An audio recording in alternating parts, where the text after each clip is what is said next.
Hey y'all, this is Culture Soup, where tech, culture, and business collide.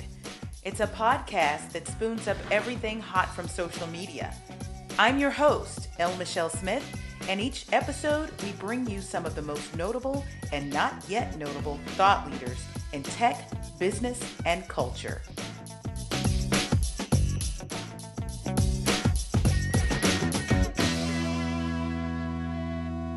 The year was 2013. It was the first time I would get on a plane to head anywhere for work. I was headed to New York, and I was under a lot of anxiety for a lot of personal reasons, family reasons. And it was the first time that I'd leave my baby girl at home while I traveled.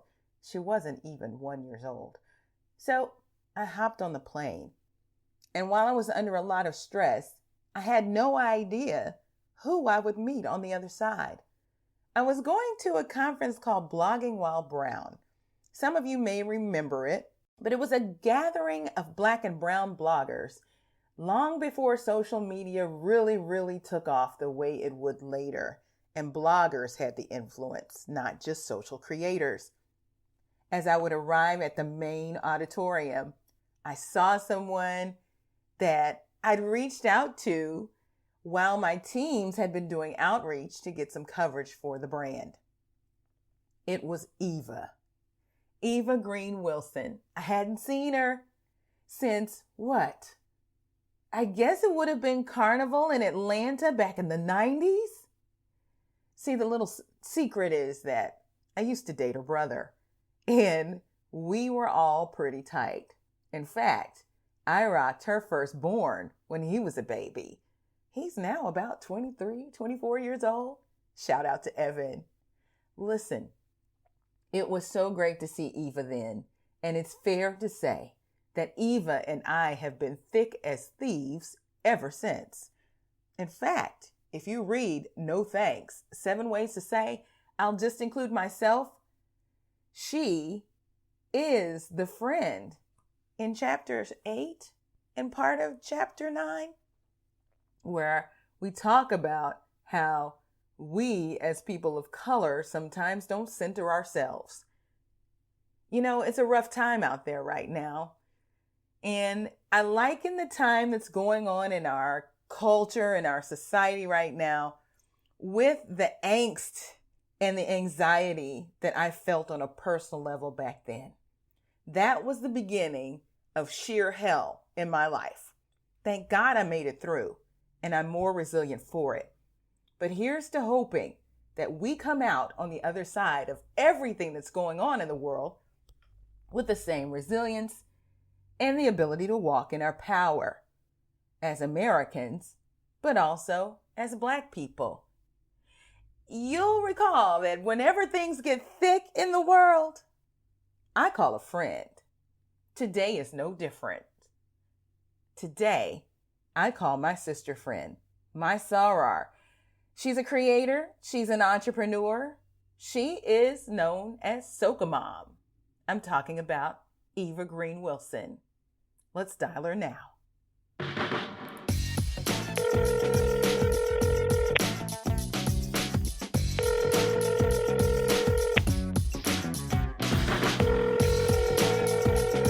Hello. Eva? Hey, girl. Hi.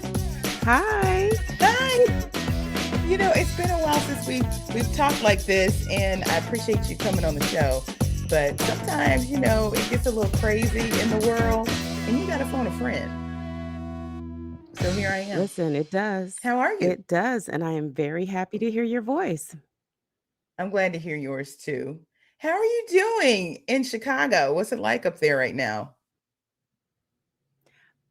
It is very warm right now. That's the main thing that's happening up here. It's, the usual summer shenanigans. Kids are out doing things that we hope kids are not going to be doing, but they do it every summer. And yeah, that's pretty much what's dominating the news out here. Kids just acting wild at the beach, or what they call the beach here in Chicago. It's a lake, but Well, sand and water, I guess that all counts, right? Yes, you take what you can get. Yeah. So, you said it's unseasonably warm. What's the temperature? Because I know in the South, you can see the devil sitting on the curb having iced tea. So so I don't know what, because when I moved here, I was only here for like the end part of the summer.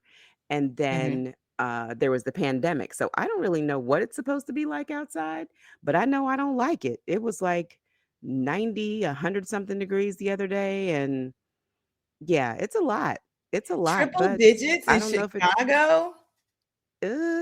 and it's like humid but not, and just windy and like hot air in your face. It's strange. It's strange. But I'm sure for somebody this is truly home.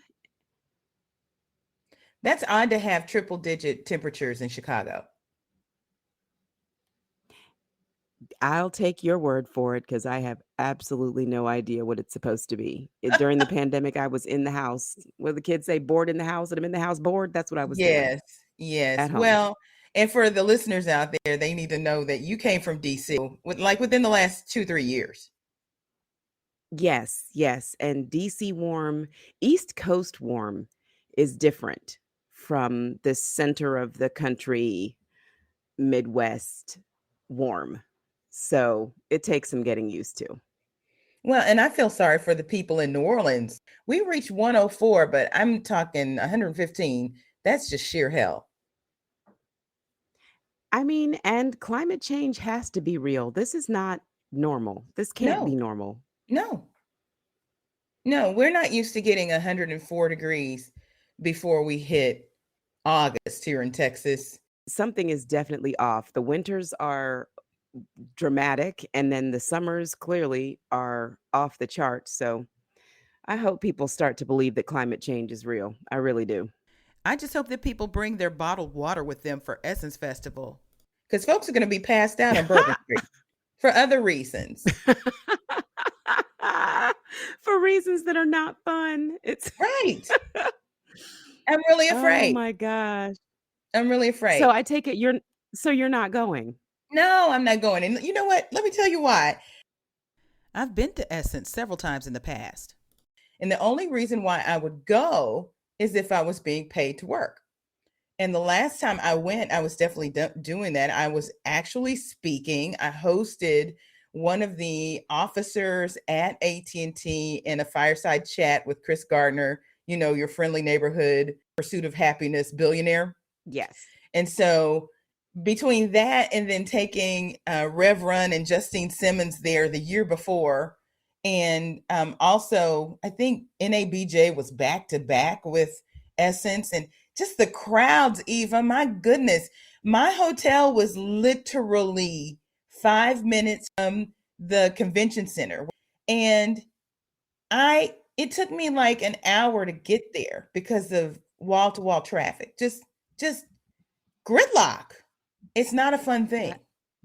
that sounds horrible. I Yeah. cannot imagine that. I mean, I enjoyed the music. The concerts were awesome. You get to hear the standards, the Jill Scott. This year they have Janet Jackson, which is huge. Uh-oh. But no, That's big. no. And the other reason why, because I know there are entrepreneurs, speakers, authors, people who are in business for themselves that are so excited to be at Essence, be on the dais. And I don't want to slight Essence. You're not going to get paid a big fee. I do know that. But the other part of it is my audience isn't really there. So it doesn't make good business sense for me to be there. Do you know what I mean? Yes, but so just personally, you're still not interested, just going to hear No. the speakers of the band. See, here's the thing. Right. It really is about the target audience. Okay. So think about it. The women that go to Essence that really take it in, the core audience, and I'm not saying that there aren't some outliers, but the core audience will stand in line for an hour and a half for a free bag of goodies. Oh, I'm not doing that. I That's I not the group who would willingly make the investment in an elite executive coach. The people who would pay my you know fee as a what? coach, listen, let me tell you who they are. There were people like me who showed up to work, who had their teams to put out the footprint, right? Who would either come in to work or they were hosted by their company to come and visit the executives visiting. It's that group. Right, right. I definitely don't see myself. I don't want to stand in line to pay for things, let alone stand in line for something free. There you So, go. There you go. Yeah. So, for me, it just doesn't seem like the best return on investment for me. You show up, may or may not get paid speaking. yeah, There are times where I will take a speaking opportunity without a fee because you know that the room is full of clients, either right, repeat right. speaking opportunity or coaching clients. It'd be different if they said, "Hey, come talk about your book and sign your book because Essence is going to pick up X amount of them and give them away at the event." That'd be different. Yeah. That's my whole thing about Essence. Love So Essence. they can stay hydrated. Stay Right. hydrated, friends. Drink water. Drink water. Drink water. You know, beyond the heat, it just seems like we're in hell anyway, right? It right? Yes, you are correct. Every day it's something else. Every day. I some days I just check out entirely and I say, "You know what? I don't want to know what the plague is for today. I'm going to just No, not. I just don't even want to n- know. I'll find out no. in somebody's Twitter recap what this week, how many plagues I missed this week." It's just so much.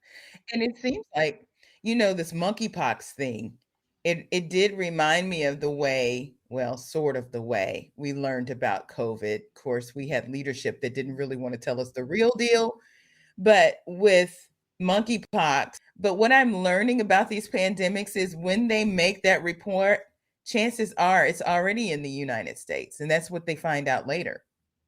Yeah, I'm pretty sure by the time we heard that first report, I think the very next day, they were like, "Oh, there's one in Massachusetts," and then you hear there's one in Florida, and then, it's just moving around, and it doesn't feel the same as COVID to me because at least you can look it up, right? You can look up Yeah. and see, "Oh, it's endemic in this place, and this is how these other people are dealing with it, and these are the vaccines that are available that might only be 80% effective, but something can be done." COVID was a lot scarier because I felt like things were Yeah, being hidden. And with I monkeypox agree. being endemic in some places, you can't hide but so much. You might be able to hide the actual number of cases nearby people, but you can't really hide a whole lot about it. Apparently the smallpox vaccine will knock it out. So we already know how to deal with it. With Yeah. COVID, we had Yeah. nothing. We had We no had idea, absolutely and nothing. then it was, get a mask. Wait, no, don't get a mask because the people in the hospitals need the masks. Wait, now please go get Yeah. a mask. It was just every day was a new thing. For them, it's not for you. Oh, by the way, it's for you and them. Right. It's like everybody put on a mask. Now it's everybody take off your mask. And then very quietly they say, we really would like it if you put your mask back on. Oh my gosh. Just, Yeah. I just really wish that this would come to a close or at least get to flu point. You know what I'm saying? It's just starting Yeah. to get But it's overwhelming. hard because you It do is. have It that group of is. people. You've got that group of people that never wanted to wear a mask, don't, never wanted to get vaccinated and won't, and they're walking among us. So I'm double vaxxed, but I still am aware that I can catch COVID. So I do mask. And you can almost tell people's politics by how they respond in a crowd or crowded place or plane. Oh my gosh, the airports. My friend that just left, she was like, "It might be 10% masked. Might be." Wow. And I'm like, Wow. this is an airport. People are going back and forth, back and forth. They're traveling with this thing and just Yeah. moving it around the country. And I'm like, you know what? If you wanted to say in your local area, take your mask off, you'll be fine.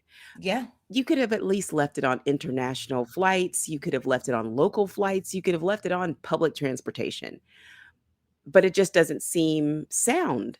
I get it because the Yeah. economy was going into the toilet. You had to do something, but I feel like it could have been a more measured response. This didn't make sense. Yeah, the CDC kind of pulled some wild ones there. Recently, we're back on a plane in a few weeks to go to Hawaii. It's an 8-hour flight. It's like flying to London, and we're going to Oh, be double wow. masked. And I don't blame you.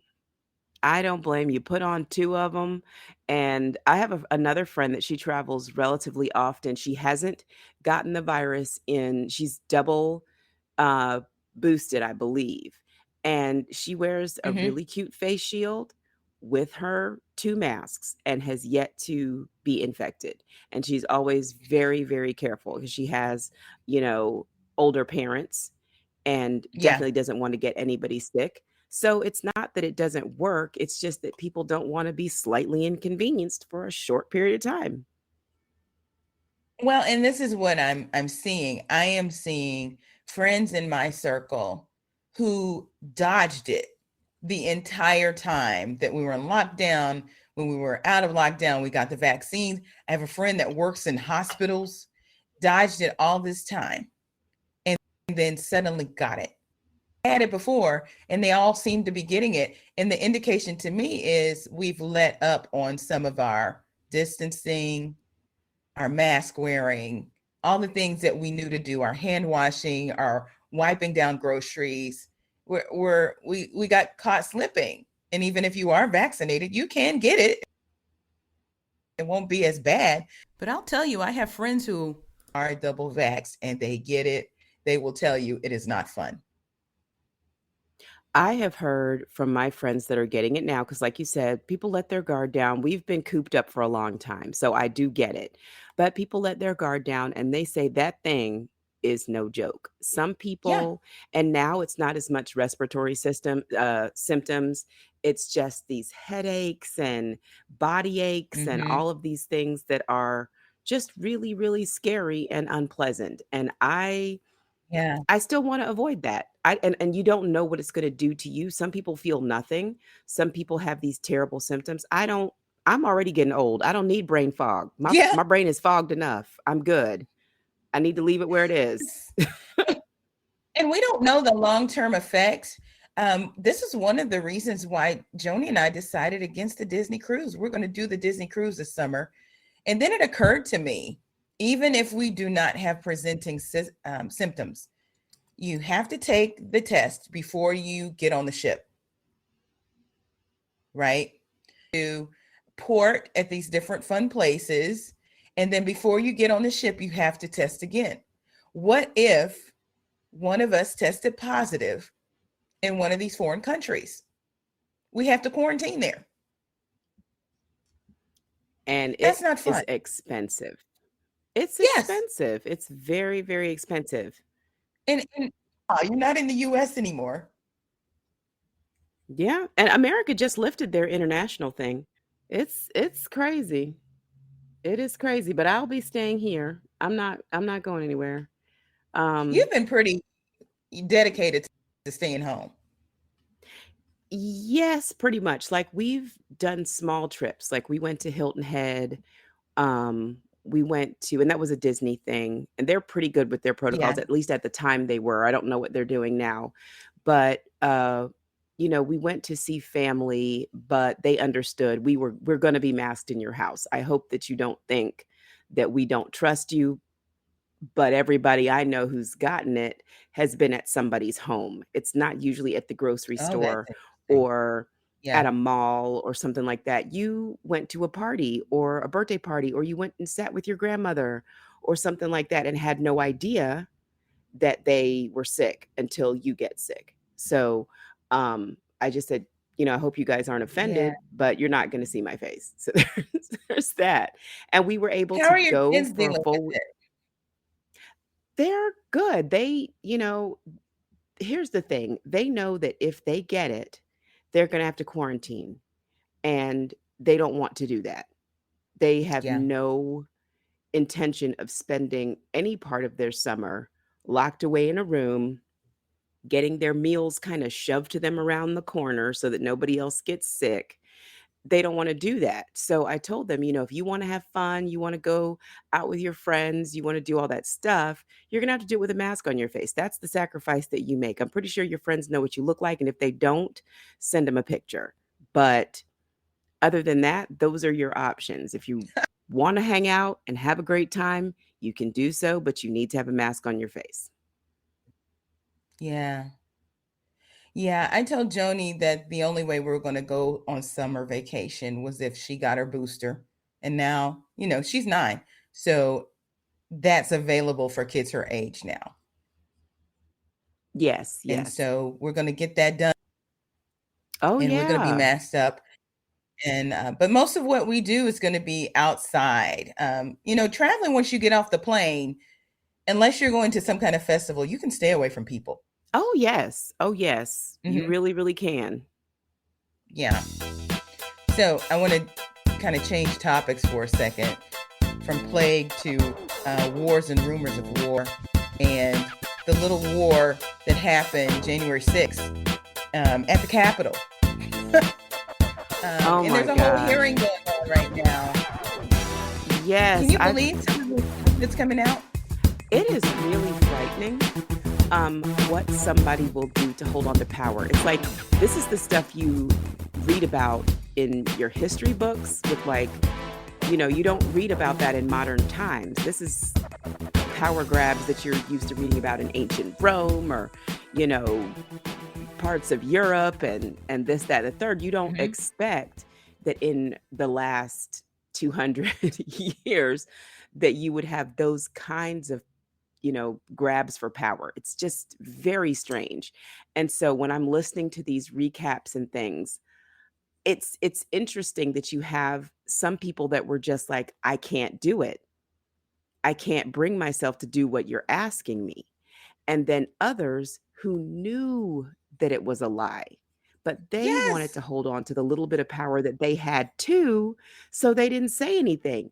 They might have hinted it and said, "Hey, I'm not going to sign on to this." But there are some people who just needed, and they're not even holding the highest office. They're holding No. like county offices, and they Yeah. don't want to lose that.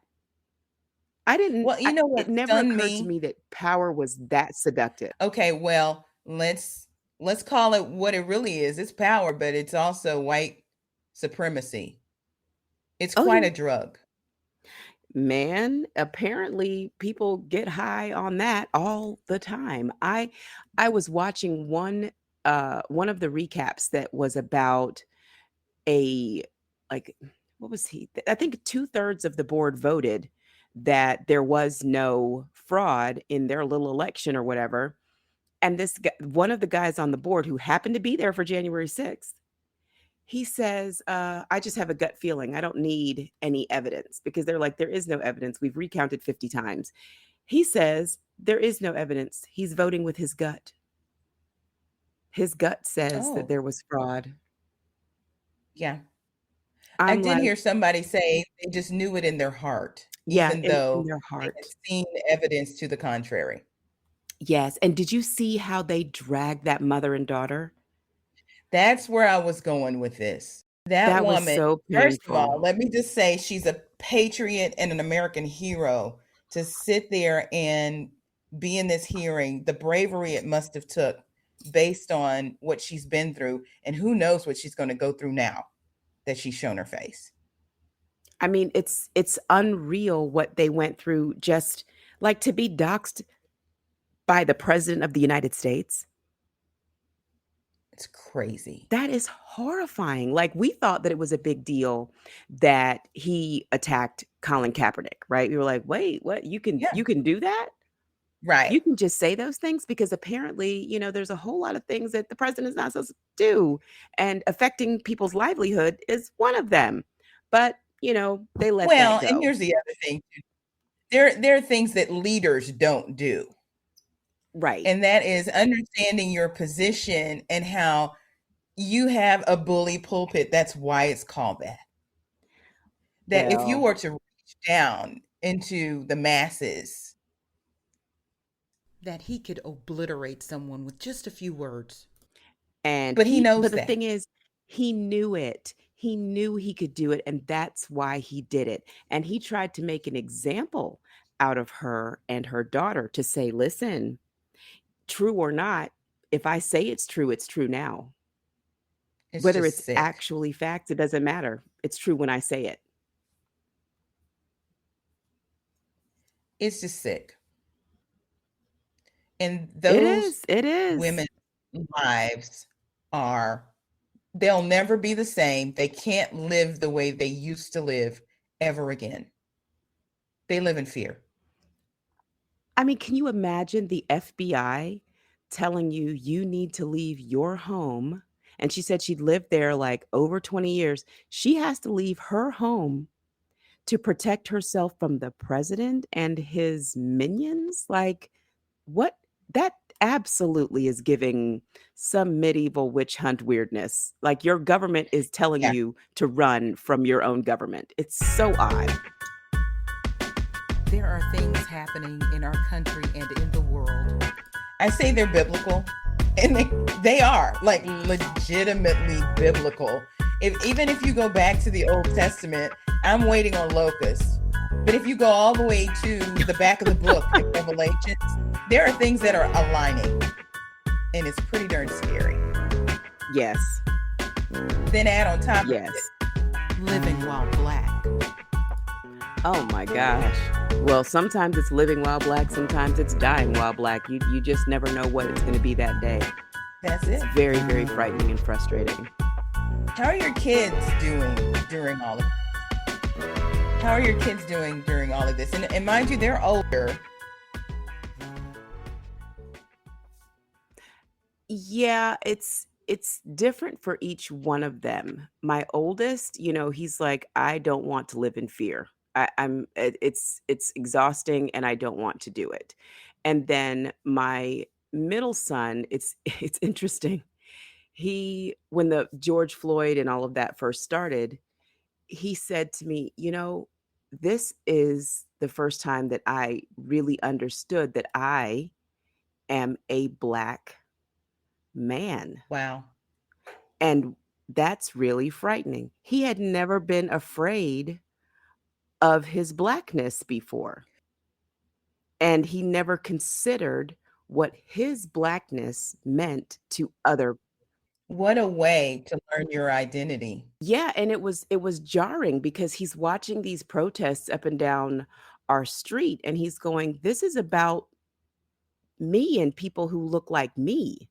And it's only because of what we look like. It has nothing to do with who we are as people. So when I walk out into the street, I have to think about what other people are thinking. And he had never really dealt with that before. And, some people say, oh, that's being sheltered. No, that's just living like a normal human being should live, because a lot of our country lives like that. The majority, well, for now, of our country lives like that. They walk out the door and their race is not the first thing they think about at all. They think about, oh, I'd like to go to the store. I'd like to go to the beach. I'd like to do this. But black people have to think, okay, where can I go that they're not going to give me a hard time? And, I got to make sure that my card acts right today. Let me call and check my balance because I don't have time for them to be calling me a broke Yeah. so and so. Like, it's just a lot that they have to think about. And that's why it is a privilege in our world to do the normal things in life. It's a privilege for someone to be Yeah. able to street and not be bothered. And that's a privilege we do not have. Right. And so I wanted to ask you, because my kids didn't think about this. We didn't have all of this going on at the time when my kids were Joni's age. How Oh is my she gosh. dealing? Okay, so Joni is insightful and wise, but a baby all the same time. So it's complicated. I have kept her away Yeah. from the news around January 6th, the hearings, all of that. You couldn't avoid the pandemic, which actually scared the life out of her because she did understand Hmm. that she could bring that home to her grandparents. They don't live with us, but we're close, right? And they see her all the Right. Right. time. They keep her when I need to be out and about. So that scared her. And she was always wondering if one of us was going to die. When it comes to the school shootings, which we haven't even got to yet, but may as well go Mm. there, because in the midst of, gee, we're kind of coming out of this pandemic and the craziness with how it impacted school. She was facing bullies at the school. So I was dealing with all of that and helping her to heal when Uvalde happened, when Buffalo happened. And I was particularly intentional about not telling her this. And I knew she wasn't going to hear it from anybody at school. She was going to be home with me and then go to summer camp. So she goes to summer camp every day, Hmm. and I try to keep the news off. My parents try and keep the news off. You know, I've got aging parents too, so we've got things that we're dealing with there. So you kind of have to pick and choose when. Right. And I know that she's getting better and better and better. She's feeling better, but every once in a while she gets wind of something that's going on. And she has questions, and I answer them. And I know that when she goes back in the fall, they will probably go through safety drills that she's never done because of Uvalde and all of that. And I'm prepared to have that conversation. But Joni hears these things and she internalizes them. And it's close to home for you guys because y'all are right there in Texas. Like Yeah, well, he's a little piece away. I it's, mean, because Texas is a big state, but still, when it was fourth graders, Joni was coming out of the fourth grade when it went yes, down. yes, that's very And close I to home. still can't look at Yeah. television when they put those little Yeah. faces on there. I still cry when they show the little caskets with Hello Kitty, you know, the Simpsons casket, and it's just not even 5 feet long. I They're they're babies. They're babies, and it's just it's unbelievable. And what's really more unbelievable is that why is it so hard? It's insane to me that we have to fight to fix it. mm, Like, it's after Parkland, you would think that it wouldn't be so hard to say, "Hey, is somebody who beats their wife is more than likely not they shouldn't have a gun."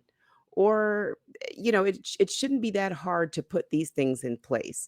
So it kinda makes me think, what do these legislators have to hide? Are they trying to tell you that they can't have a gun either? Like, what is the problem with putting some safeguards in place? It shouldn't be this well, difficult to protect I'm almost children. certain that the NRA pays many of them. That's my gut. I'm going with Oh, yes. it. They But then, they put that much those they put how much they paid them out there, and it is a lot of money. yeah. And I also know because of that, they look for all the reasons. So in the case of Uvalde, the thought is almost moved away from the gunman who did it because they wrote that off as mental health. And then, unfortunately, because the police officers that arrived there and were essentially Keystone Capers were incapable, we're distracted by that.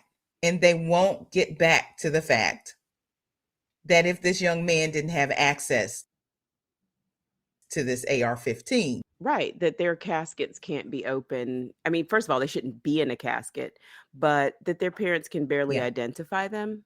Like, this doesn't It shouldn't be this way, and I honestly have avoided the talk about the police officers because there shouldn't have been someone in there in the Exactly. first place. I'm not saying that the officers what they did was right, wrong, well, we know it was wrong, but I'm not saying that that is the root No.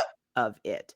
The root of it is that there was a crazy man who was allowed to purchase a weapon and probably could have purchased a lot more if he wanted, and there will be one after him if we Yes. don't do anything. So I've watched the politicians from the other side get on camera and list the litany of things and will not even fix their face to say anything about a gun.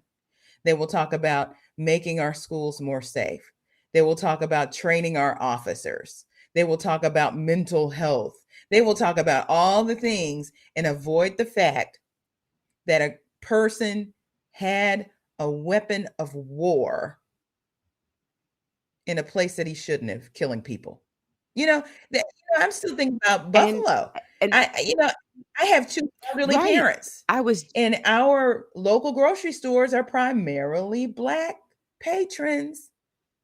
I have literally told them to go across the bridge and go to the other supermarket where it's predominantly white.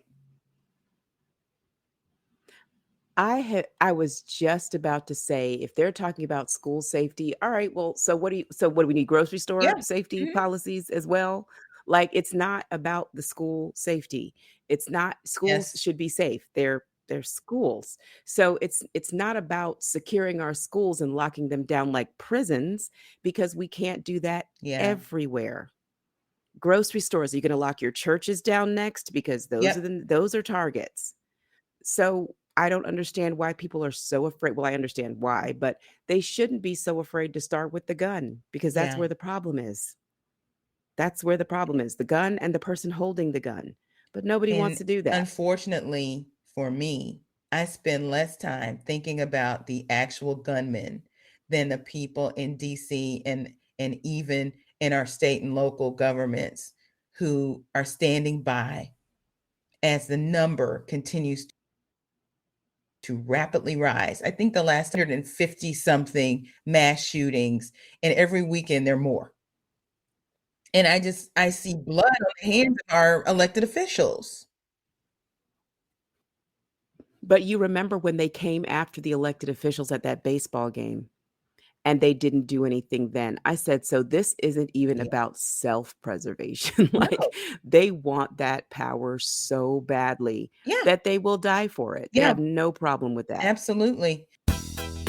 If they won't protect themselves, they're not gonna protect random children that they don't Right. know. I gotta ask you. So, part of the talking points when someone raises, especially when it has a race aspect to it, they like to point to Chicago. And nothing else boils my blood more than to hear that, because that they're essentially saying, well, Black people shoot each other all the time. Look at Chicago. Like that justifies what else is going on in the country. You feel. So we hear about there's actually a tally that we hear usually by Sunday of the number of shootings that take place in Hmm. Chicago. And it is alarming. But it Yeah, is also totally. comparable to a lot of other large cities. Hmm. And it's, Chicago is a strange place to me, being an outsider, because it's a very segregated city. Absolutely.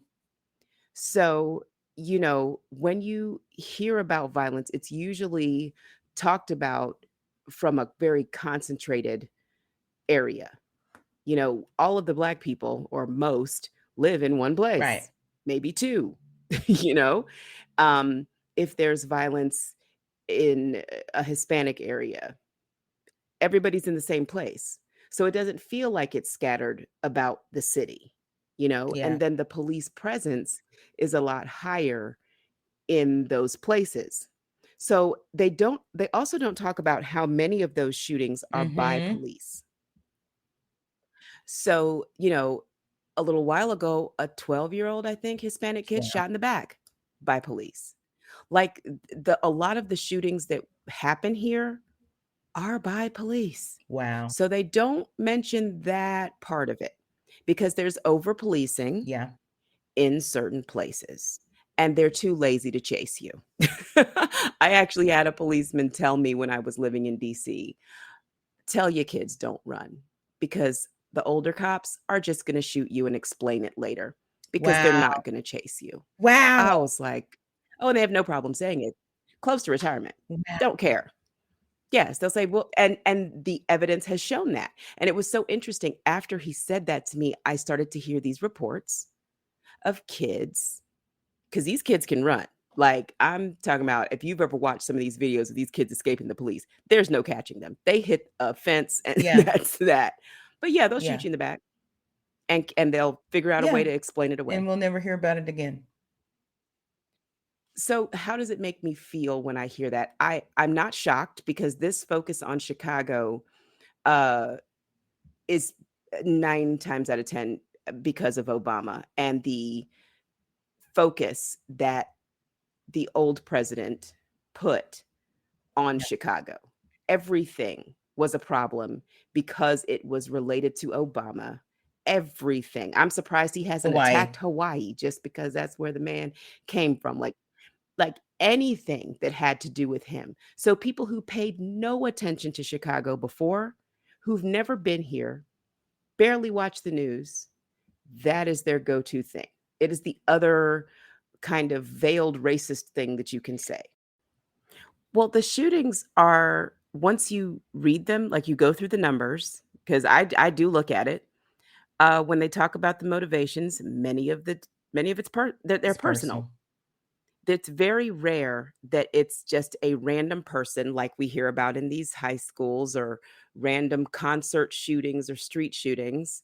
It's not like that, right? I know I hate to generalize, but Well, this isn't new. If you want, yeah, you got to tread lightly on that comment, but it's personal. Somebody said something to somebody been waiting on somebody for this long, and this person got into a domestic dispute with this person. Like once you go through what was happening, not to justify it, but it's not a random shooting like that. I mean, it's common knowledge.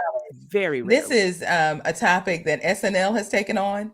It's a topic that was in Barbershop 2. Joked about it too, because during that time when Barbershop 2 came out, there was a mass shooting and the gunman happened to be Black. And there was this general loathing from Black people because we're like, gee whiz, this isn't like us. Because they're shooting, it's because there's a beef or it's personal or it's one-to-one, even if it's robbery. It's not spraying the whole thing. And I think statistically, you will find that Black shooting doesn't happen the way these mass shootings typically happen. And there is always an outlier, and this one happened to be the DC sniper. I remember the DC sniper, and that scared the mess out of me. And I know I was in DC. And I know I wasn't the only one who was shocked to hear it was a Black man. I was like, you're a liar. Because even the experts were looking for a white man all that time. Because that is not the profile of a mass shooter. So it's like a false equivalency to say, well, what about Chicago? Okay, how many mass shootings on the south side of Chicago are there? I would venture to say 0.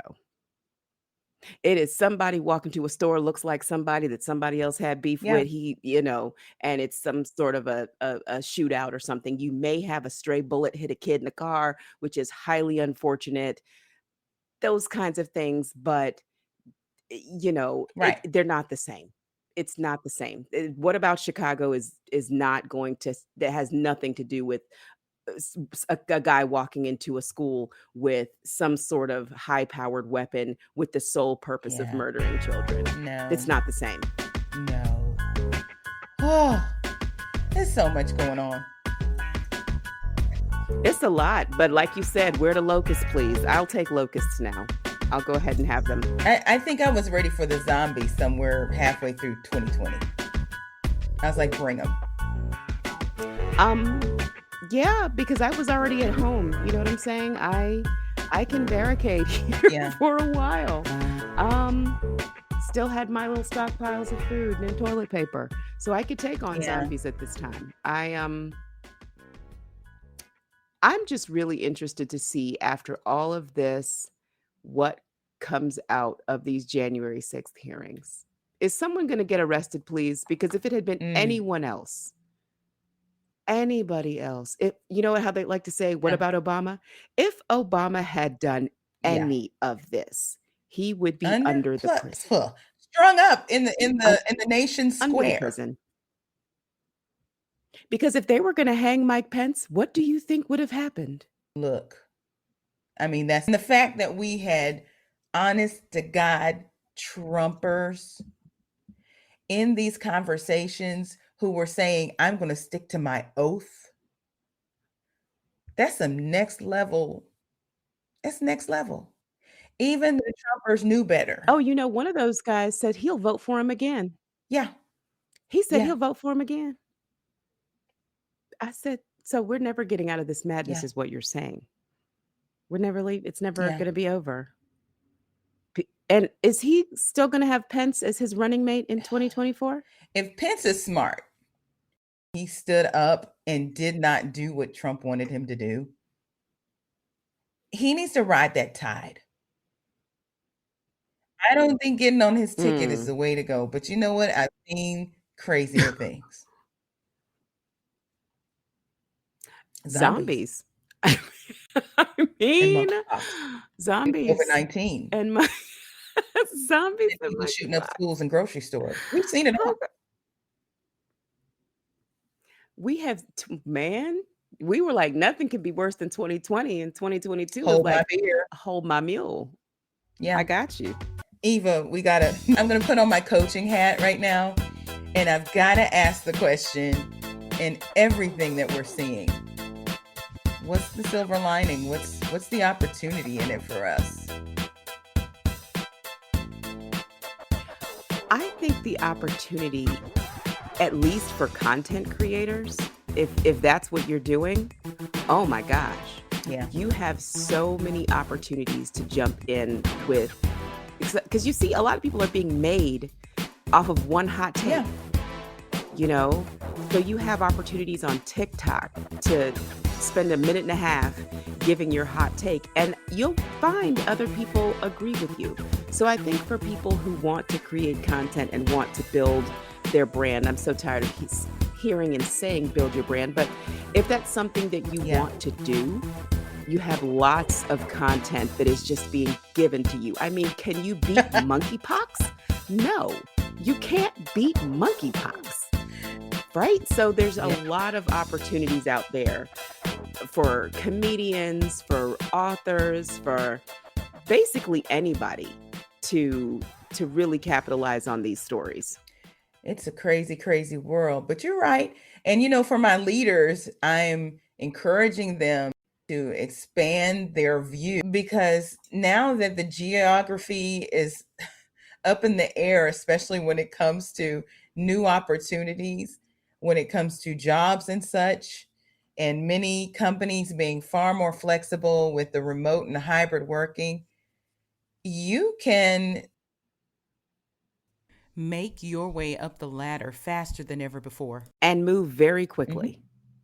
The hopscotch is a lot faster than it used to be. I'm seeing people who they said, they come in what they feel is entry level, and within a year and a half, 2 years, they've really jumped further than they would have, pre-COVID. Yeah. Right? They can really show off their skills in this, I don't want to say post-COVID, but kind of a thing with things being more virtual. You have more time, you have more space to be creative and kind of show off what you can do without the office politics, of who doesn't eat lunch with this person and who wasn't invited to this after office event. Right. You can kind of work around some of that so that you can really be known for what you're good at, not just your a shining personality or this person got promoted because they're funny or cute or a good Yeah. conversationalist. Not And everybody's can that. we pour some out for the internet? Because let's do it one time for the internet. It's driving all of this. It is democratized and it's anybody's business. So that means if you're a creator and you can get on TikTok because you have the freedom to do that and you have a shot at opportunity, just like these leaders are able to move places and go places because they are now not geographically bound, or now they've got some psychological safety because they are behind a camera and a computer. I mean, just the other day, I spoke to hundreds of employees at a company sitting right here in my home studio. Used to be I had to travel to do it.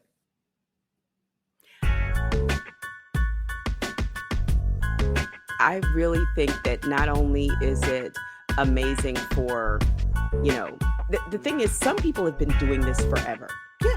right? They had figured out a lot earlier that because Skype has been a thing for a long Yep. time. Zoom too. And before that it was Zoom. They had something called, I think it was Voot. They had a whole bunch of other things that people were using, and they had figured out how to make money everywhere. Yeah.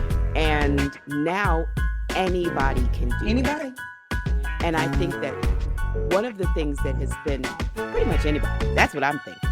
But what I think is really the best part about this is that it doesn't fully level the playing field, of course, but it takes race out of so many different things, right? It says, you know what? It like things you wouldn't have access to or wouldn't know about because it's only talked about in certain circles, and those circles happen to be predominantly white. It's available to any and everybody if you look for it.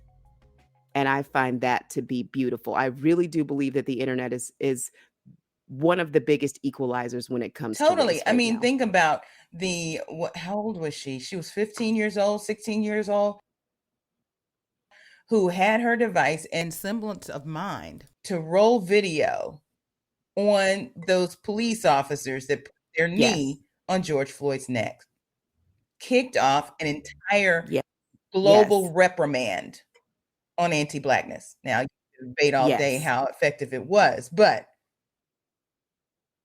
folks were in the street. And even if it was temporary, she put a lot of money into Black people's pockets because every company, even if it was temporary, had a DEI initiative immediately. So that affected pockets everywhere. There were brothers and sisters who've been deserving of a promotion for 10 years or more, or even less, that got their promotion finally because of that young girl's action. Because a 15-year-old girl pulled out her camera is why you got your promotion. That is some far-reaching stuff. And you can say it was because George Floyd died, but at the end of the day, if we didn't see George Floyd die, would we be talking about this? And there's been so many since then. Like, you before that, you had the kid with the camera with his phone that they said was a gun. You've got, people. It's all sorts of things. I feel like Ahmaud Arbery was before him. Yeah, he was. I feel like so it's not to say that that George Floyd was the Jesus Christ of, this movement. There were so many that died before this. Yeah. But when that girl pulled out her camera and she And she stayed held it for the full thing, for the aftermath, and then there were others in the community that got it from other angles. Yeah. So, and I think one of them, it was a Black man who owned a store that happened to be on that corner. and he turned over his cameras. So, in conjunction with what she did, just having a Yeah. device is Yeah. huge. Huge. Changed now at a huge price. A huge Yes. price. Not just because we lost a life, but her Yes. mental health took a huge hit. She's still dealing with this. Like, I could not imagine watching a man die. I couldn't do that at that age. That's ridiculous. Like, It's like you know, the little girl who survived in Uvalde. And 2 days after smearing blood on herself to play dead, she had to go to Capitol Hill and have the wherewithal to testify. and these men still won't fix it. Nope. These grown men still will not fix it. These grown men with It's children obscene. and grandchildren will not fix it. Because as we started this discussion, it's about power. And even if it's a tiny bit, they will hold on to it with everything they have. Yep. Yep. That's the real plague. Yeah. The power But grab is the real we can plague. hold you accountable because the internet.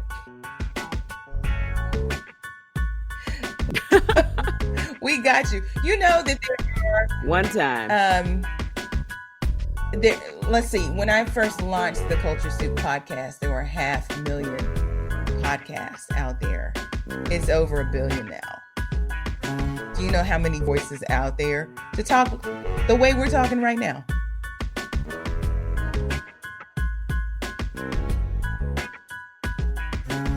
Well, you know, some of those people don't need to have a podcast. We've been talking about that. There needs to be somebody who does not have a podcast. I love my people. Yeah. But we have found podcasting, Oh my gosh. and there should be some evaluations. There done should be some assessment. before you get to launch your podcast. Yeah. These days, People are saying anything now. Right. Like, what are we doing with this? Where is this going? What is it about? I don't want to hear what you had for lunch. I know that. well, Eva, I have held you far too long, but I so appreciate your friendship, your sisterhood, and your ability to just pick up the phone when I need you to talk about the craziness in this world. Well, I appreciate you, Michelle, and I also appreciate that you are going to go ahead and end this now, because normally, how long would we be doing this? Like 2 hours? Like this could last. And I don't think that they want to hear as the entire conversations that we have. Like this could be a while. So I definitely appreciate the opportunity. Yes, it might be 2 parts. Listen, I really appreciate the opportunity to come on and chat with you and your followers, your listeners, and I appreciate you trusting me to talk with them and talk with you. I had a great time. I always do. Look, you my ace boom coon, what we used to say.